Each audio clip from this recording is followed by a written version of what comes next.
మరలా చిగురించబోతుంది. గొప్ప దినాలను చూడబోతున్నావు. నీ యేసుకు సమస్తము సాధ్యమే. గుడ్ మార్నింగ్ దేవుని ప్రియ కుమారుడా, గుడ్ మార్నింగ్ దేవుని ప్రియ కుమార్తె. Special good morning to you. ఈ ఉదయమున దేవుడు నీతో మాట్లాడడానికి ఇష్టపడుతున్నాడు. మనిషి కాదు, నీతో మాట్లాడడానికి ఇష్టపడుతుంది దేవుడు. అవును, యుగములో కాలము సమయము నేను చెప్తున్నాను ఈ దేవుని వల్లనే కలిగాయి. భూమి ఆకాశములు చేసిన దేవుడు ఈ ఉదయం నీతో మాట్లాడుతున్నాడు. అవును, నీతో మాట్లాడుతున్నాడు. నీతోనే మాట్లాడడానికి ఇష్టపడుతున్నాడు. బాప్తిస్మిచ్చు యోహాను గురించి ఈ ఉదయాన మనతో మాట్లాడడం దేవుడు ఇష్టపడుతున్నాడు. బాప్తిస్మిచ్చు యోహాను కర్రలోనో దర్శనాల్లోనో నువ్వు దేవుడు తనతో మాట్లాడడం ప్రారంభించి చెప్పాడు, నీవు ఆయనకు ముందుగా వెళ్ళబోతున్నావు, మార్గాన్ని సిద్ధపరచబోతున్నావు, ఆయన ప్రజల మార్గాలు సిద్ధపరచాలని, దేవుడు రాక గురించి ప్రజలు సిద్ధపరచబడాలని చెప్పి ఎన్నెన్నో విషయాలు దేవుడు కళ్ళలో చూపించి చెప్తాడు. అయితే ఆయన చెప్తున్న ఒక మాట ఏదనంటే, ఇదిగో ఒక ఆయన నీ దగ్గరికి వస్తాడు.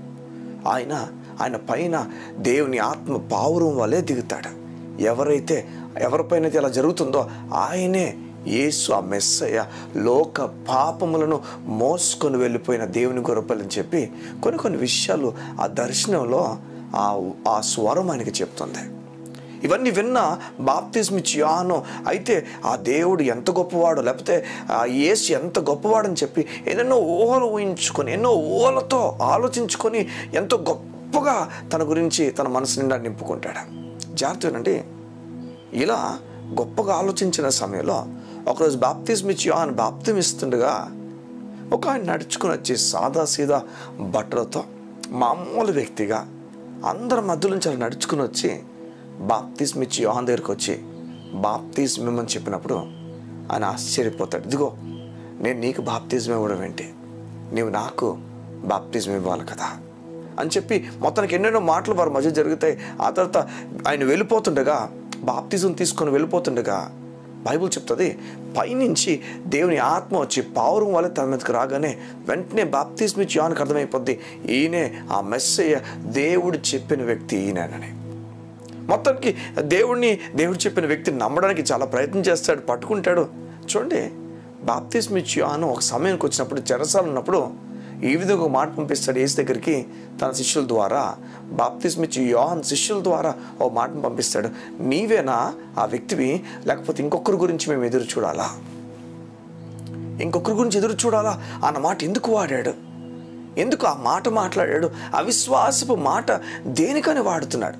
యాక్చువల్గా మునుపు దేవుడు ఎంతో తన స్వరం ద్వారా మాట్లాడి చెప్పాడు కదా, ఈయన ఆ మెస్సయ్య అని, ఈయన లోక పాపములను మోసుకొని వెళ్ళిపోయి దేవుని గొర్రెపిల్లని చాలా విషయాలు చెప్పిన తర్వాత, క్లారిటీ ఇచ్చిన తర్వాత ఎందుకు ఈ వ్యక్తిలో మాట్లాడుతున్నాడు?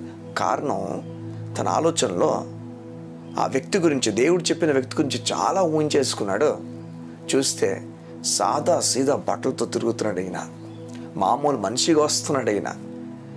నువ్వు నాకు బాప్తిజం అని చెప్తున్నప్పుడు ఈయన నన్ను అడుగుతున్నాడు వింతగా. ఇవన్నీ కూడా చూస్తే ఈయన అనుకునే ఇమాజినేషన్కి, ఆయన అనుకున్న పర్సన్కి మ్యాచ్ అవ్వట్లే. దేవుడు చెప్పిన ఆ పర్సన్కి మ్యాచ్ అవ్వట్లేదేమో అనుకుంటున్నాడు. తన ఆలోచనలో ఎంతగానో ఎక్కువ ఆలోచన చేశాడు. అది దేవుడు చెప్పినట్లుగా మాత్రం జరుగుతుంది. అదేంటే ఆకాశం నుంచి పావురం దిగి తన మీద పరిశుద్ధాత్మ వాడడం, ఈ విషయాలన్నీ దేవుడు చెప్పిన మాట ప్రకారం జరిగాయి. కానీ చూస్తే ఈయన ఆలోచనలో మాత్రం ఏదో గంభీరంగా ఆలోచించాడు. రాజ్యం తన సొంతం చేసుకుంటాడేమో, యుద్ధం చేస్తాడేమో, ఇంకేదో చేస్తాడో ఆలోచించాడు. అవన్నీ కూడా నేలకు కూలిపోయాయి. సగం వినట్టు జాగ్రత్తగా ఎన్నెన్నో ఆలోచన కలిగిన ఈ బాప్తిస్మిచ్చు యోహాను ఒకటి నేర్చుకోవాలి.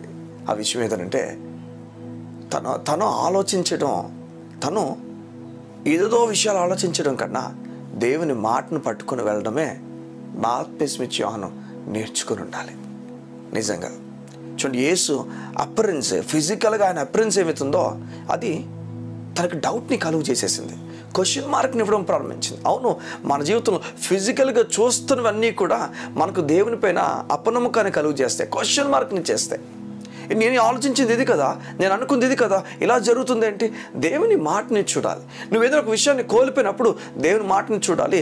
కోల్పోయిన దానికి రెండంతలుగా నీ దేవుడు ఇస్తాడని చెప్పి, అంతే తప్ప కోల్పోయాను, నా దేవుడు నాకు తోడులేడా, ఇలాంటప్పుడు ఉండడా అని చెప్పి ఈ విషయాలన్నీ మనం మాట్లాడకూడదు.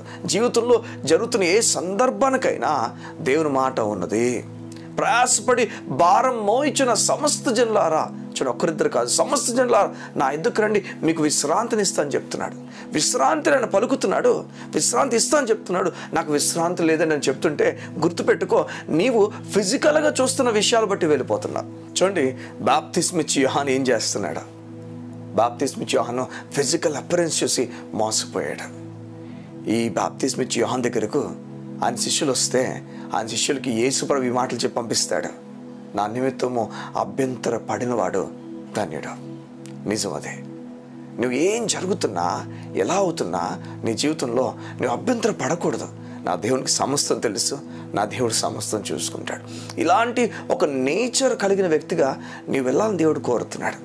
దేవుడు నిన్ను నమ్మమని కోరుతున్నాడు. చూడండి, చిన్న బిడ్డలను మనం పట్టుకొని వారు పైకి ఎగరేసినప్పుడు వారు అంటారు, నాన్న ఇంకా పైకి ఎగరేవా?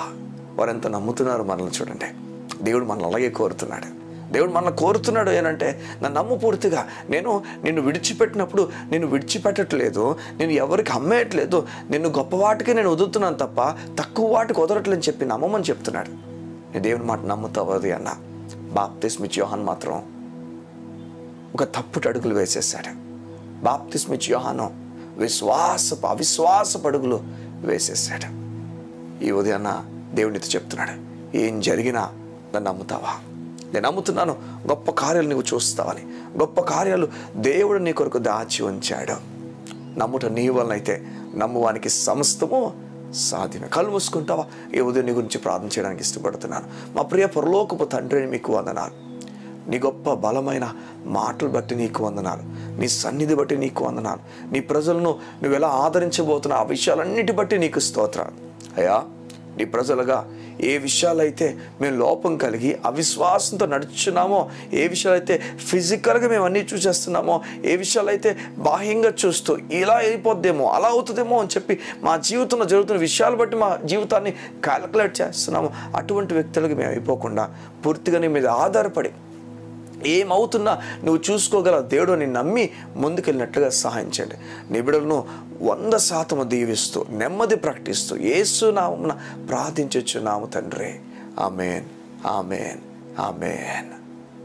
ఈ ఉదయాన్న దేవుడు మాట్లాడి చెప్తున్నాడు, ఏమైనా అన్నీ నా మేలుకి చేస్తాడు నా దేవుడు, నన్ను విడిచిపెట్టడు అని నమ్ము.